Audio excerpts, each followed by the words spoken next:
নূহ আলাইহিস সালাম মনের মধ্যে বড় আঘাত লাগলো। আল্লাহ, যে জাতির 950 বছর দাওয়াত দিলাম গো, ওই জাতির লোকেরা আমাকে পাগল বলল। আল্লাহ, মনে বড় কষ্ট পাইলাম। এমনিতে ছোট্ট বাচ্চা আব্বু যখন পাগল রে পাথর দুইটা দে, দুইটা পাথর দাও, ইটা দিয়ে দেই। নূহ আলাইহিস সালাম ছোট্ট বাচ্চার কথা শুনে ব্যথিত হইয়া তিনি পিছন দিকে রওনা দিলেন। এমনিতে বাড়ির মধ্যে গিয়া বলেন, আল্লাহ, যেই জাতির 950 বছর দাওয়াত দিলাম, এই জাতি আমারে পাগল সাব্যস্ত করলো, আমারে পাথর দিয়ে ইটার জন্য ছেলের নির্দেশ দিল।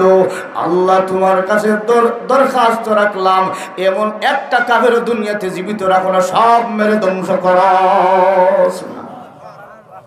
যেমনে নূহ আলাইহিস সালাম বদুয়া দিয়েছেন, নবীর বদুয়া মুস্তাজাবুদ দাওয়া, দিতে দেরি কবুল হইতে দেরি না। আল্লাহ অর্ডার দিল, ও নূহ আলাইহিস সালাম, আপনার বদুয়া আমি আল্লাহ কবুল করলাম, তবে আপনি আত্মরক্ষার জন্য আমি আপনাকে নির্দেশ দিলাম, আমি ফেরেশতাদের মাধ্যমে কিস্তি নির্মাণ করার ব্যবস্থা দিলাম, এইভাবে তুমি ব্যবস্থা করো। নূহ আলাইহিস সালাম রে আল্লাহ পাক পদ্ধতি বাতায় দিল। জমিনরে অর্ডার দিল, তুমি পানি ছাড়ো। আসমানরে অর্ডার দিল, তুমি পানি ছাড়ো। সমস্ত দুনিয়াটা পানির মধ্যে সয়লাব হয়ে গেল। নূহ আলাইহিস সালাম तमाम জাতিরা পানিতে ডুবে মারা গেল। নূহ আলাইহিস সালাম যখন নৌকায় আরোহণ করলেন, কিস্তিতে আরোহণ করলেন, আল্লামা ফখরুদ্দিন রাজি রহমাতুল্লাহি আলাইহি উল্লেখ করেন, নূহ আলাইহিস সালাম যখন কিস্তি থেকে নামলেন, নামার পরে আল্লাহ অর্ডার দেও, নূহ আলাইহিস সালাম তুমি মাটি দিয়া কয়েকটা ফাতিল বানাও। নূহ আলাইহিস সালাম মাটি দিয়া কতটা ফাতিল বানাইলেন? কোন কোন এসেছে 8টা মাটি দিয়া ফাতিল বানাইলেন। কতটা ফাতিল? মাটির ফাতিল চিনেন? এখন তো প্লাস্টিক ফাতিল হইছে, আগে মাটির। নূহ আলাইহিস সালাম 8টা মাটির ফাতিল বানাইয়া নূহ আলাইহিস সালামকে আল্লাহ অর্ডার দেও, গো নবী নূহ আলাইহিস সালাম আপনি ওই ফাতিলগুলা রৌদ্রের মধ্যে শুকায়া দেন। নূহ আলাইহিস সালাম রৌদ্রের মধ্যে শুকায়া নিল, কনকনে শুকায়া নিল। এমনিতে নূহ আলাইহিস সালামকে আল্লাহ অর্ডার দে, গো নবী নূহ আলাইহিস সালাম হাতের মধ্যে একটা লাঠি নাও, আর টাস টাস করে 8টা ফাতিল ভাঙ্গো। সুবহানাল্লাহ। যেমনি আল্লাহ অর্ডার দিয়েছে 8টা ফাতিল ভাঙ্গো। আল্লামা ফখরুদ্দিন রাজি রহমতুল্লাহ বলেন, নূহ আলাইহিস সালামের অন্তরে জাগ্রত, আল্লাহ বানাইতাম তো বাংতাম না, বানানোর যদি উদ্দেশ্য থাকে, বাংলার উদ্দেশ্য কি? তাহলে তো না বানানো ভালো ছিল, বানাইলাম তো বাংতাম খালি। আমার ছোটো ছেলে 10 বছর 2 মাস, সে কয় আব্বা যদি পরীক্ষাতে 1 নাম্বার হই সাইকেল দিতে। আমি ওয়াদা দিলাম, যাও তোমার সাইকেল দিব। ঘটনাক্রমে সে 1 নাম্বার পাস করলো, সাইকেল দেওয়া ওয়াজিব হয়ে গেছে। কি হয়েছে? ওয়াদা ঠিক রাখতে হবে। যদি আমি সাইকেল না দিই, হে আমারও বয়ান দিয়ে ওই বাবা আলী লম্বানাও বয়ান দে, ওয়াদা তো ঠিক না, ঠিক কিনা বলে? তাহলে আমার উপরে সাইকেল দেওয়া আজি, আমি সিলেট থেকে একটা সাইকেল নেওয়া দিছি। সাইকেল নেওয়ার পরে আমি মাহফিলে থাকি, বাড়িতে যাওয়ার পরে কমপ্লেইন আসে যে আপনার ছেলে রোডে চলে যায়, মূল রোডে চলে যায়, কোন সময় গাড়ি অ্যাক্সিডেন্ট করবে তা তো বলা যায় না। হুজুর আপনার ছেলেরে কন্ট্রোল করেন। আমি 1 দিন 2 দিন 3 দিন নির্দেশ দেওয়ার পরে সে আর কথা মানে না, লুকায় লুকায় মূল রোডে চলে যায়। একদিন রাগ উৎসব হয়েছে, আর সাইকেল 1 টুকরা করে আকপটা সব টুকরা টুকরা করে ফেলবো, সব টুকরা টুকরা করে ফেলবো। যেমনি হয়েছে টুকরা টুকরা করে ফেলবো, সেও হয় আব্বা সাইকেল যদি টুকরার প্রয়োজন হয় তাহলে দেওয়ার প্রয়োজন কি? কথাটা বুঝেননি? যদি টুকরা করার রাগের কারণে টুকরা করবা, তাহলে দিতা কেন? না দেওয়াটাই ভালো, না দেওয়াটা। নূহ আলাইহিস সালামের অন্তরের মধ্যে বদ্ধমূল হলো, আল্লাহ পাতিলগুলো এত মেহনত করে শুকাইলাম, এত মেহনত করে বানাইলাম, এখন আপনি অর্ডার দিয়েছেন পাতিলগুলো আমি ভেঙ্গে টুকরো টুকরো করে ফেলবো। বানানোর উদ্দেশ্য কি আর বাঙ্গার উদ্দেশ্য কি? নূহ আলাইহিস সালাম অন্তরে কথাটা জাগ্রত হলো। আল্লাহ অর্ডার দেওয়া বানাবি, নূহ আলাইহিস সালাম পাতিলগুলা ভেঙ্গে ফেলো। নূহ আলাইহিস সালাম লাঠি দ্বারা পাতিলগুলা ভেঙ্গে টুকরো টুকরো করে ফেললেন। এমনি অবস্থায় আল্লাহ রব্বুল আলামিন জানায় যে, আগা নবীজি নূহ আলাইহিস সালাম আপনি যে পাতিলগুলা ভাঙলেন, পাতিল বানাইছে কে? পাতিল বানাইছে নূহ আলাইহিস সালাম। আল্লাহ আমি নিজে মেকানিক, আমি নিজে বানাইছি। কে বানাইছে? নূহ আলাইহিস সালাম বানাইছেন না আল্লাহ বানাইছেন? নূহ আলাইহিস সালাম। নূহ আল্লাহ বানানো লোয়াইছে, কিন্তু বানাইছেন নূহ আলাইহিস সালাম। নূহ আলাইহিস সালাম আল্লাহ আমি নিজ হাতে বানাইছি। নূহ আলাইহিস সালামকে আল্লাহ বলেন, ওগো নবী নূহ আলাইহিস সালাম, পাতিল আপনি বানাইলেন, আবার আপনি পাতিল বাংলেন, বাংলে কি কষ্ট লাগবে? নূহ আলাইহিস সালাম বলেন, আল্লাহ অবশ্যই কষ্ট লাগবে, এত মেহনত করে বানাইলাম, বাংতে কষ্ট লাগবে। আল্লাহ রাব্বুল আলামিন বলেন, ওগো নবী নূহ আলাইহিস সালাম, ওই কাফের গোলারে যে আমি পানির ডুবাইয়া সুবাইয়া মারলাম, এদেরকে কে বানাইছে? সুবহানাল্লাহ, জোরে বলেন, কে বানাইছে? কথাটা বুঝতেছেন? নূহ আলাইহিস সালামকে আল্লাহ বলেন, ওগো নবী, তুমি যে বদদুয়া দিলা কাফের গুলারে যে আমি পানি ডুবাইয়া মারলাম, তোমার বদদুয়ার কারণে ওই কাফের গুলারে কে বানাইলো? নূহ আলাইহিস সালাম বলেন, আল্লাহ আপনি বানাইছেন, আপনি খালিক, আপনি মালিক, আপনি বানিয়েছেন। নূহ আলাইহিস সালাম যখন এই কথাটা জানায় দে, আল্লাহ বুঝায় দে, ওগো নবী নূহ আলাইহিস সালাম, আমার কাফের বান্দাগুলোরা আমি আল্লাহ জন্ম দিয়ে তিল তিল করে বড় করে বানাইলাম, কিন্তু আপনার বদদুয়ার কারণে আমি এদেরকে পানি ডুবাইয়া মারলাম। আমি এত কষ্ট করে মানবগুলারে বানাইলাম, বদদুয়ার কারণে মারলাম। আপনি কষ্ট করে ফাতিল বানাইয়া যদি বাংতে কষ্ট লাগে, আমি পানি ডুবাইয়া যে বদদুয়ার কারণে মারলাম, আমার কি দয়া লাগে না? সুবহানাল্লাহ। নূহ আলাইহিস সালাম সিজদার মধ্যে পড়ে গিয়া কয়, আল্লাহ আমি যদি জানতাম আপনার কষ্ট লাগবে, কিয়ামত পর্যন্ত বদদুয়া দিতাম না। সুবহানাল্লাহ। আমার আল্লাহ রাব্বুল আলামিন আমার নবী সাইয়্যিদুল মুরসালিন, যা শাফিউল মুসলিমিন, আশরাফুল আম্বিয়া জনাব মুহাম্মদুর রাসূলুল্লাহ সাল্লাল্লাহু আলাইহি সাল্লামের দিকে তাকায় দেখেন, তাইফের ময়দানে আল্লাহ নবী তো রক্তাক্ত হয়ে গেছেন, বারবার বেহুশ হয়েছেন, হুশ হয়েছে। এমনি অবস্থায় কাফের কুফারেরা পাথর দিয়ে আক্রান্ত করে ফেললো।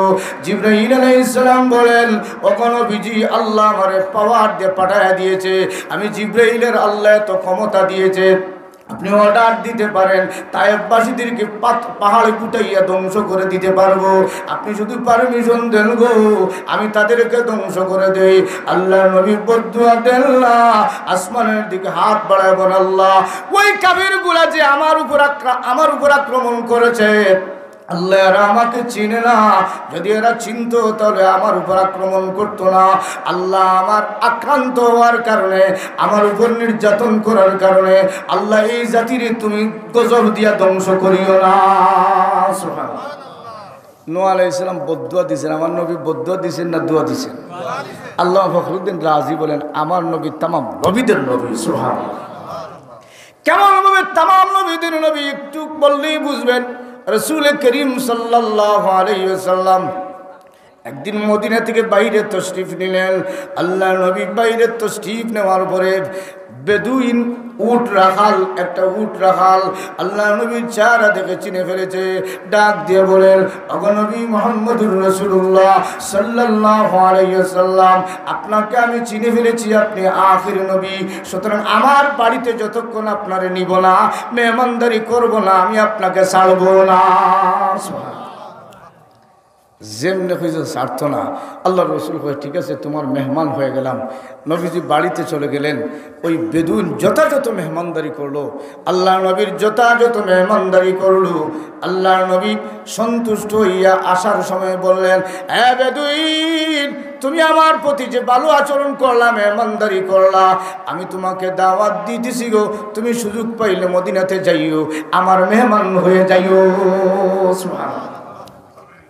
যেমনে বেদুন শুনছে, হাদিস শরীফের মধ্যে এসেছে, বেদুন এই দাওয়াত পাইয়া দেরি করে না, কিছুদিনের মধ্যেই মদিনায় চলে গেছে। সুবহানাল্লাহ। আল্লাহ নবীর সাথে সাথে সাক্ষাৎ করেছেন, আল্লাহ নবী তাকে চিনে ফেলেছেন। আল্লাহ নবী জনাব মুহাম্মদুর রাসূলুল্লাহ সাল্লাল্লাহু আলাইহি ওয়াসাল্লাম যখন চিনে ফেলেছেন, মেহমানদারি করলেন যথাযথভাবে। বেদুইন যে মেহমানদারি করলেন, আর মেহমানদারি করে বাড়ির দিকে যখন বেদুইন চলে যাবে, আল্লাহ নবী বলেন, বেদুইন রে, তোমার মনে কোনো দাবি আসেনি, থাকলে আমাকে বলো, আমি তোমার দাবি পূরণ করার চেষ্টা করব। যেমনে কইছেন দাবি আসেনি, এহুদির মনে বড় ভাব, আমারও যদি এখন প্রধানমন্ত্রী যদি বলেন, কাকুরি হুজুর আপনার মনে কোনো দাবি আসেনি, এখন 10 কোটির দাবি। কত কোটির?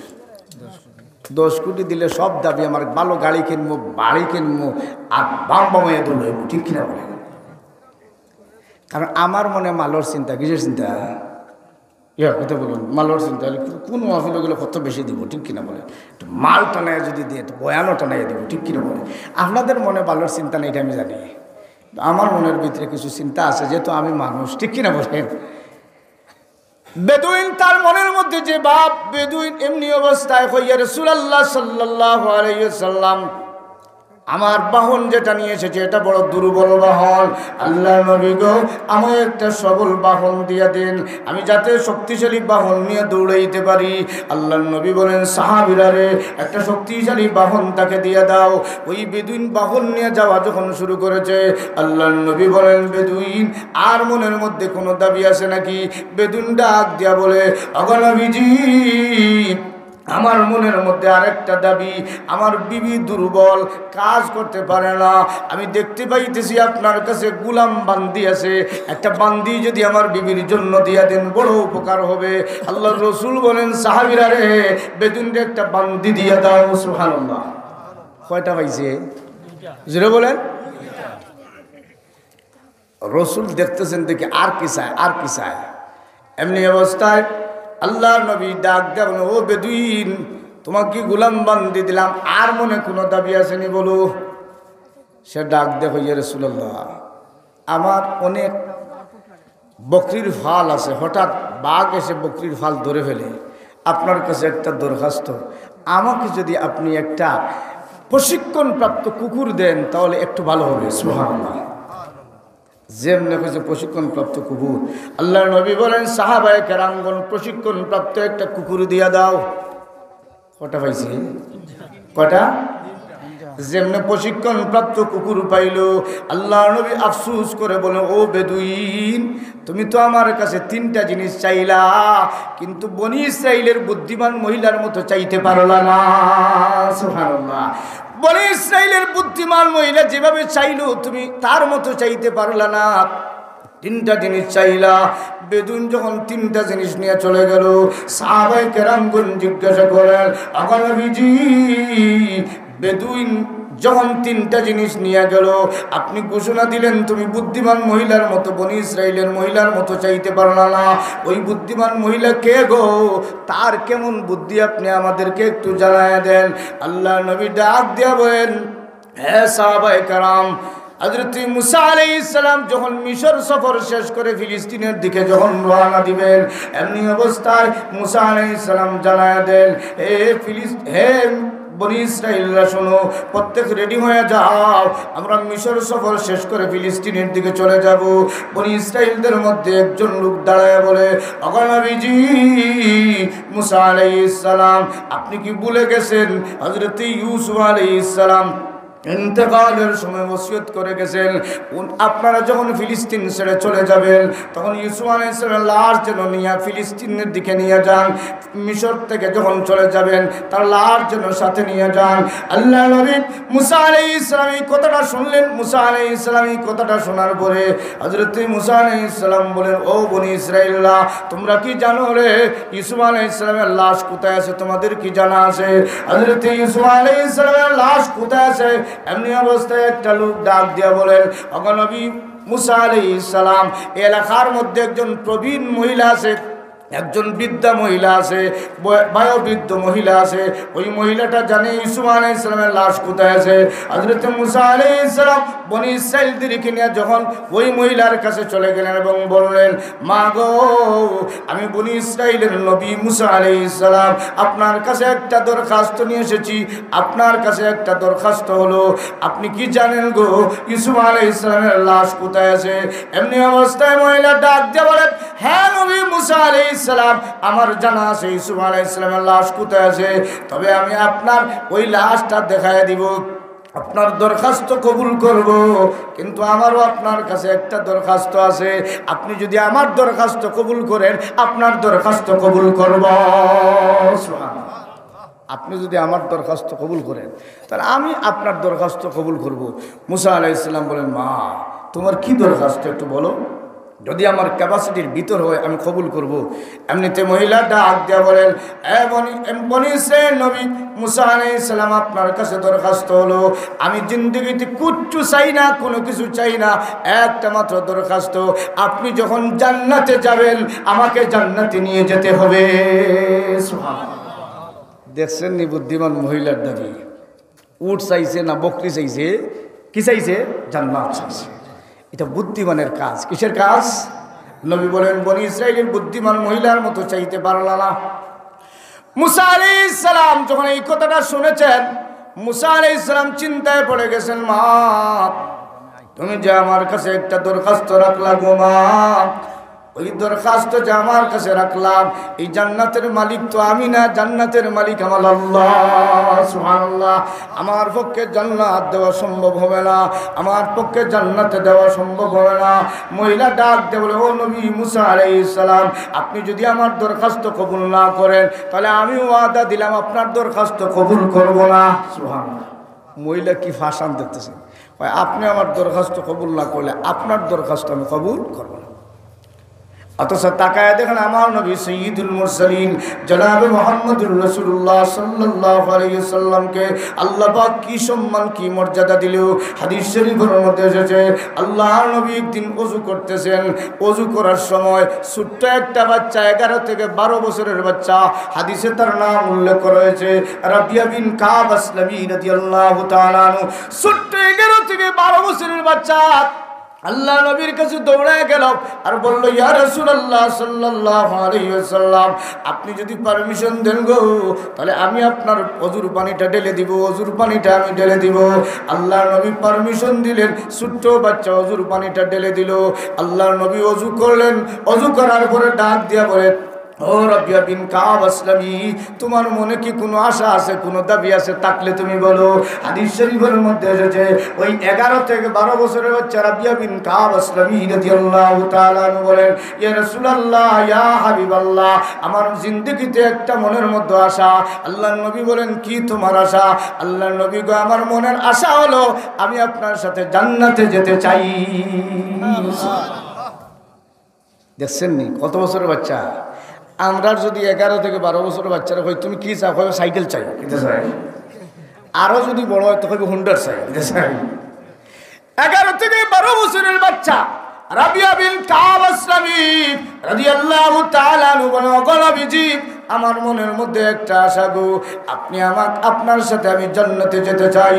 আল্লাহর নবী জনাব মুহাম্মদুর রাসূলুল্লাহ সাল্লাল্লাহু আলাইহি ওয়াসাল্লাম বলেন, ও রাবিয়া বিন কাব আসলামী, আমি তোমাকে কথা দিলাম তুমি আমার সাথে জান্নাতে যাবে। মুসা আলাইহিস সালামকে কথা দিয়েছেন। মুসা আলাইহিস সালাম বলছেন, আমি তো জান্নাতের মালিক না, আমার সাথে কিভাবে জান্নাতে যাবে? আল্লাহর নবী বলেন, রাবিয়া বিন কাব আসলামী, আমি তোমাকে কথা দিলাম তুমি আমার সাথে জান্নাতে যাবে। সুবহানাল্লাহ। এই নবীর মর্যাদা কি পরিমাণ! আল্লাহ বলেন, হুয়াল্লাযী আরসালা রাসূলাহু বিল হুদা ওয়া দীনিল হক। তাম দুনিয়ার মানুষেরা শুনো রে, আমি তোমাদের প্রতি একজন রাসূল প্রেরণ করেছিলাম, একজন রাসূল প্রেরণ করেছি, যেই রাসূলকে সত্য ধর্ম দিয়ে প্রেরণ করেছি আমি আল্লাহ। এমন রসুল দিলাম, কেমন রসুল? হযরতে জাবের রাদিয়াল্লাহু তাআলা আনহু বলেন, একদিন আমি জিহাদের ময়দানে আমার বাহন নিয়ে রওনা দিয়েছি, এমনি অবস্থায় আল্লাহর রসুল আমাকে ডাক দিয়া বলেন, এ জাবের, তুমি জিহাদের ময়দানে যাইতেছো, তোমার বাহন দেখি বড় দুর্বল দেখা যায়, বাহনটা কেন এত দুর্বল? হযরতে জাবের রাদিয়াল্লাহু তাআলা আনহু বলেন, ওগো নবীজি, আমার বাহনটা দুর্বল হওয়ার কারণ হলো আমার বাহনটা বেশি বয়স্ক হয়ে গেছে, আমার উটটা দুর্বল হয়ে গেছে বয়সের কারণে। এজন্য তামাম সাহাবায়ে কেরাম জিহাদের ময়দানে আগে চলে গেছেন, আমি পিছনে চলে গেছি। আল্লাহর নবী হযরতে জাবের রাদিয়াল্লাহু তাআলার কথা শুনে, হাতের মধ্যে লাঠি ছিল, মুসলিম শরীফের রওয়ায়াত, আল্লাহর নবী হাতের লাঠি দিয়া হযরতে জাবেরের উটের পিছনে একটা গুঁতা দিলেন। সুবহানাল্লাহ। কিতা দিয়েছেন? এটা বানোয়াট কোন না, মুসলিম শরীফের রওয়ায়াত, সহিহ রওয়ায়াত। আল্লাহ নবী যখন হাতের লাঠি দিয়ে একটা গুতা দিয়েছেন, একটা গুতা যেমনি দিয়েছেন, হযরত জাবের বলেন আল্লাহ নবীর গুতা খাইয়া আমার উট যখন দৌড় শুরু করলো, তামাম সাহাবায়ে কেরামের উটের পিছনে বালাইয়া আগে আগে জিহাদের ময়দানে চলে গেল। আল্লাহ নবী ডাক দিলেন, জাবের তোমার বাহনটা দেখলাম দুর্বল, এখন তোমার বাহন দেখে এত সবল হয়ে গেল কেন? হযরত জাবের বলেন, ওগো নবীজি আপনার হাতের লাঠির গুতা, সুবহানাল্লাহ, হাতের লাঠির গুতা খাইয়া এই বাহনটা শক্তিশালী হয়ে গেছে। আল্লাহর নবী বলেন, জাবের বাহন যেহেতু শক্তিশালী হয়ে গেছে আমার কাছে তুমি বিক্রি করো। হযরত জাবের বলেন, ওগো নবীজি আমি আপনার সাথে বিক্রি করব না, বরং এমন লোকের কাছে আমি দান করব। সুবহানাল্লাহ, বিক্রি করব কেন, এটা দান করব। আল্লাহ নবী সাল্লাল্লাহু আলাইহি সাল্লাম এমনিতে বলেন, না আমি তোমার দান নিব না, আমি কিনে নিব। হযরত জাবের রাদিয়াল্লাহু তাআলা বলেন, ইয়া রাসূলুল্লাহ এমন ক্রেতা কি দুনিয়াতে পাওয়া যায় যিনি এমনি দিলে নেন না, কিনে নেবেন? তাহলে আপনার কাছে আমি বিক্রি করতে রাজি আছি। আল্লাহ নবী ডাক দিয়া বলেন, জাবের তাহলে এখন তুমি আমার কাছে বিক্রি করো। হযরত জাবের রাদিয়াল্লাহু তাআলা বলেন, ওগো নবীজি জিহাদের পরে যখন বাড়িতে যাব তখন বিক্রি করব। হযরত জাবের রাদিয়াল্লাহু তাআলা বলেন, আমি যখন বাড়ির মধ্যে চলে গেলাম, বাড়িতে যাওয়ার পরে আল্লাহর নবীর কাছে আমার উট নিয়ে গেলাম। এমনিতে আল্লাহর রাসূল আমার উটটা গ্রহণ করলেন আর আমার মুষ্টির মধ্যে যথেষ্ট পরিমাণ টাকা দিলেন। এত বেশি টাকা পাইয়া আমি খুশি হইয়া বাড়ির দিকে রওনা দিলাম। আল্লাহর নবী তাকায়া দেখেন জাবের কিছু দূর চলে গেছেন। হযরত জাবেরকে নবীজি ডাক দেন, জাবের তুমি ফিরে আসো। এমনিতে হযরত জাবের রাদিয়াল্লাহু তাআলা ফিরে আসতেছেন। হযরত জাবের বলেন, আমার ধারণা হলো মনে হয় রাসূল টাকা ফিরিয়ে নেবে, উট ফিরাইয়া দিবে। আমি যখন রাসূলের কাছে গেলাম, এমনিতে রাসূলের কাছে যাওয়ার পরে আল্লাহর নবী বলেন, ও জাবের খুস মালুকা ওয়া জামালুকা, তোমার উট ও তোমার মাল ও তোমার। সুবহানাল্লাহ। तू को जाओ सुन्नते अहमद को जा, तू को जाओ सुन्नते अहमद को जा, बा मुहम्मद कैबुद निस्बत तुरा। আমার ভাই তাকায় দেখেন আমার নবীর মর্যাদা আল্লাহ কে পরিমাণ বাড়ায় দিল। বুখারী শরীফের রায়াত, হযরত জাবের রাদিয়াল্লাহু তাআলা আনহু চিন্তিত হয়ে দাঁড়ায় আছেন। আল্লাহর নবী বলেন, জাবের তোমার চেহারাটা দিকে মলিন, তুমি কেন চিন্তিত? আল্লাহর নবীকে জাবের রাদিয়াল্লাহু তাআলা বলেন, ওগো নবীজি আমার বাবা ইন্তেকাল করেছেন জিহাদের ময়দানে, এজন্য বাবার ঋণের বোঝা আছে। আমার পরিবারের মধ্যে কয়েকটা বোন আছে, সব বোঝা আমার কাঁধের মধ্যে আছে, আমি এজন্য চিন্তিত হয়ে গেছি। হযরত জাবের রাদিয়াল্লাহু তাআলা বাবার নাম হলো আব্দুল্লাহ। হাদিস শরীফের মধ্যে এসেছে ওই আব্দুল্লাহ, আল্লাহ নবী একদিন মজলিসের মধ্যে বয়ান দিয়ে বলতেছেন, সাহাবায়ে কেরাম শুধু জিহাদের ময়দানে একজন ব্যক্তি দাঁড়াও, যিনি দাঁড়াইবেন আমি তাকে জিহাদের পারমিশন দিব আর তিনি জিহাদে শহীদ হয়ে যাবেন। সুবহানাল্লাহ। যেমনি রসুল বলেছেন শহীদ হয়ে যাবেন, আমার মতো লোক যদি হয় জিহাদে শহীদ হইব, হইব জিহাদ জিহাদ জিহাদ চাই, জিহাদ লাগলে আমি নাই। ঠিক কিনা বলেন? খালি জিহাদ চাই লাগলে নাই, ঠিক কিনা বলেন? এখন আল্লাহর রসুল যখন বললেন একজন দাঁড়াও, রসুল ঘোষণা দিতে দেরি দুইজন দাঁড়ায় গেছে। সুবহানাল্লাহ। কয়জন দাঁড়াইছেন? বাবা বসো, বাবা বসো, ডিস্টার্ব দিও না, ডিস্টার্ব দিও না। দাঁড়াইছেন কয়জন? অসুবিধা হইতেছেন আপনাদের? কষ্ট হইতেছে? আল্লাহর রসুল তাকায় দেখলেন দুইজন যে দাঁড়াইছেন, দুইজন, একজন হইল বাবা আব্দুল্লাহ, আরেকজন হইল ছেলে জাবের। সুবহানাল্লাহ। এক পরিবারে দুইজনই দাঁড়ায় গেছে। আল্লাহর রসুল বলেন, না, দুইজনের মধ্যে একজন দাঁড়াইতে হইব, নতুবা পারমিশন দিব না। আমি ঘোষণা দিছি একজন। যেমনি দুইজনের মধ্যে একজন দাঁড়ানোর কথা বলছে, আল্লাহ রসুল বলেন সমঝোতা করো। বাবা ছেলেরে ডাক দেখো, ও বাবা আমার এখন বয়স পরকালের যাওয়ার বয়স। সুবহানাল্লাহ। তা আমি যখন যাইতে চাই শহীদ হইয়া যাই। সুবহানাল্লাহ। ছেলে কয়, আব্বা আপনার তো যাওয়ার বয়স হয়েছে কিন্তু জিহাদের বয়স হয় নাই। সুবহানাল্লাহ। কারণ এখন আপনি বৃদ্ধ হয়ে গেছেন, আনা শাবাব, আমি জওয়ান, জিহাদের জন্য আমি উপযুক্ত। সুবহানাল্লাহ। বাবা এবং ছেলের মধ্যে দুজনের কথা কাটারি হয়েছে। আল্লাহর রসুল বুঝতেছেন যে কেউ ছাড়বে না, জিহাদও চাইতে চায়। রসুল বলেন তাহলে লটারি লাগাও। সুবহানাল্লাহ। হাদিসের মধ্যে এসেছে রসুল লটারি দিলেন আর লটারির মধ্যে বাবা আব্দুল্লাহর নাম উঠে গেল। সুবহানাল্লাহ। ওই আব্দুল্লাহ জিহাদের ময়দানে শহীদ হয়ে গেছেন। এখন ছেলে ঋণের বোঝা ঋণের বোঝা নিয়ে থাকছে। হযরতে জাবের বলেন আমার কিছু খাজুর গাছে খাজুর ধরে আমি চিন্তা করলাম খাজুর যত পাওনাদার আছে যা পাইছে এর থেকে 10 গুণ দেওয়াই লাগবে, তাহলে খাজুরগুলা কিভাবে দিব? এজন্য আমি চিন্তা করলাম যে আল্লাহর নবীকে আমার বাড়িতে আনবো আর রসুলের সামনে খাজুরগুলা দিব, কেউ অল্প পাইলেও সন্তুষ্ট হয়ে যাবে। হযরতে জাবের বলেন আমি আল্লাহর নবীর কাছে দরখাস্ত রাখলাম, ওগো নবীজি আপনি আমার বাড়িতে তশরিফ আনেন, আমি পাওনাদের পাওনাগুলা বুঝাইয়া দিব। হযরতে জাবের রাদিয়াল্লাহু তাআলা আনহু বলেন এমনি অবস্থায় আল্লাহর নবী আমার বাড়িতে তশরিফ আনলেন। নবীজি বলেন জাবের তুমি পাওনাদের মাল কোথায়? আমি একটা ড্রামের মধ্যে দেখাই দিলাম কিছু খাজুর আছে। আল্লাহর রাসূল তাকে দেখলেন পর্যাপ্ত পরিমাণ পাওনাদেরকে দেওয়া যাবে না। হাদিস শরীফের মধ্যে এসেছে আল্লাহর নবী মাটির মধ্যে বসে গেলেন, ওই খাজুরের ড্রামের উপরে বসে গেলেন আর হযরতে জাবেরকে বলেন জাবের তুমি পাওনাদারের পাওনা দিতে থাকো। হযরতে জাবের বলেন আমি প্রত্যেক পাওনাদারের ডাক দিলাম আপনি খাজুর কয় মন পাবেন? উনি বলে 5 মন, উনি বলে 3 মন, উনি বলে 7 মন। প্রত্যেক পাওনাদেরকে আমি খাজুরগুলা পাওনা দিয়া আমি রাস্তায় গিয়ে ঘোষণা দিলাম কে আসরে পাওনাদার? আমি আছি দেনদার। সুবহানাল্লাহ। যারা চাও তাড়াতাড়ি চলে আসো। আমি রাস্তায় খুঁজাইয়া দেখলাম কোনো পাওনাদার নাই। আমি রসুলকে ডাক দিলাম ইয়া রাসূলুল্লাহ ইয়া হাবিবাল্লাহ আর কোনো পাওনাদার নাই। আল্লাহর নবী গো সব পাওনাদার শেষ হয়ে গেছে। আল্লাহর নবী এমনিতে কোমরটা সোজা করে দাঁড়ায় গেলেন। আমি ড্রামের মধ্যে তাকায় দেখলাম আগে যেমন পরিমাণ খাজুর ছিল একটাও কম নাই, সম পরিমাণ রয়ে গেল। এটা আমার নবীর মর্যাদা। আমার ভাইরা এই রসুল করিম সাল্লাল্লাহু আলাইহি ওয়াসাল্লামকে কী পরিমাণ মর্যাদা দিয়েছেন। রসুল মুসা আলাইহিস সালাম কথাটা মনে আছে তো? মুসা আলাইহিস সালাম বলেন মা আমি তোমাকে জান্নাতে নেওয়ার কোনো পারমিশন দিতে পারবো না। আমার আল্লাহর রসুল বলেন ও সাহাবী রাবিয়া বিন কাব আমি কথা দিলাম তুমি আমার সাথে জান্নাতে যাবে। সুবহানাল্লাহ। কি মর্যাদা আল্লাহ দিয়েছে দেখছেন। অন্য হাদিসের মধ্যে এসেছে রসুল করিম সাল্লাল্লাহু আলাইহি ওয়াসাল্লাম একদিন সাহাবায়ে কেরামদের সামনে বয়ান দিয়ে বললেন সাহাবীরা রে আল কিয়ামতের ময়দানে আমার উম্মতের মধ্যে ৭০,০০০ উম্মত আল্লাহ বিনা হিসেবে জান্নাতে দিবে।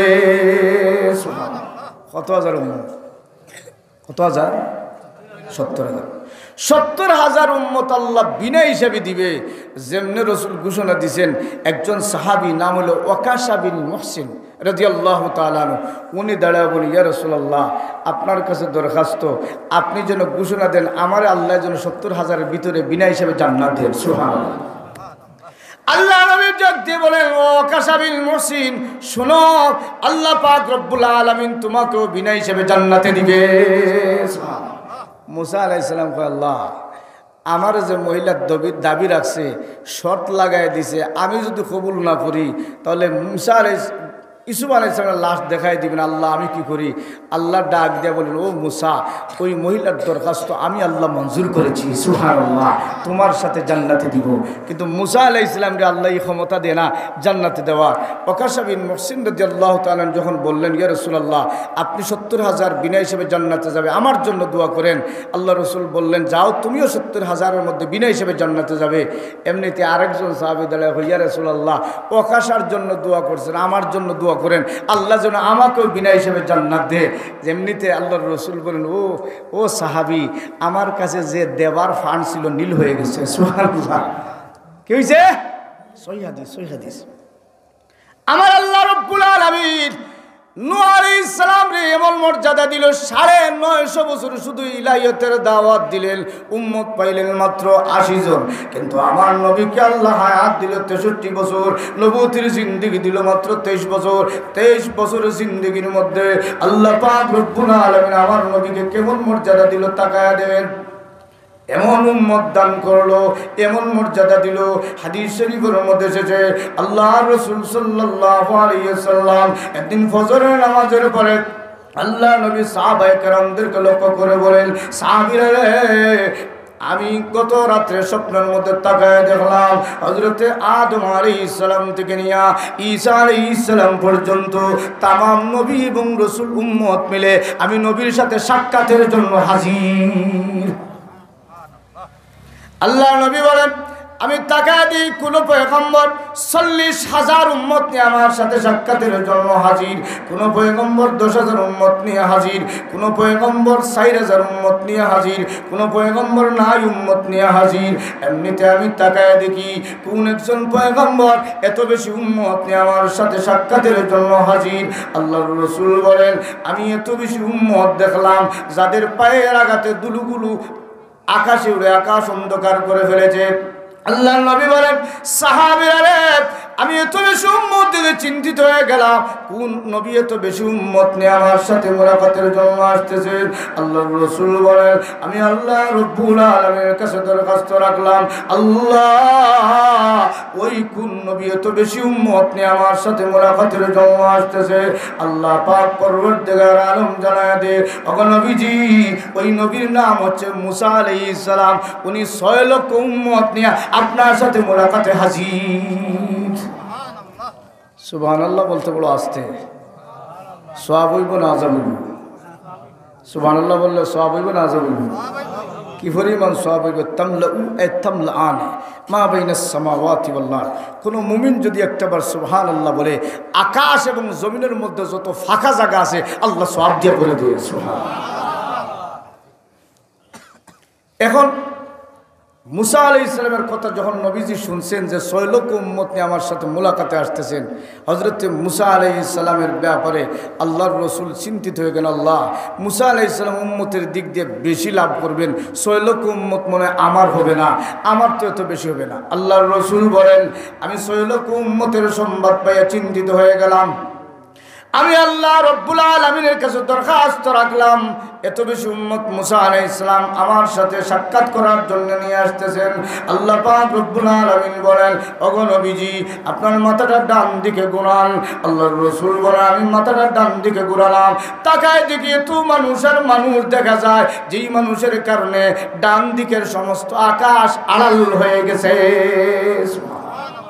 আল্লাহর রাসূল বলেন সাহাবীরা রে শোনো, আল্লাহ রব্বুল আলামিন আমাকে ডাক দিয়ে বলেন ওগো নবীজি আপনার মাথাটা বাম দিকে ঘোরান। আমি মাথাটা বাম দিকে ঘোরালাম, তাকায় দেখি এত মানুষ আর মানুষ দেখা যায় যেই মানুষের কারণে বাম দিকের আকাশটা আড়াল হয়ে যায়।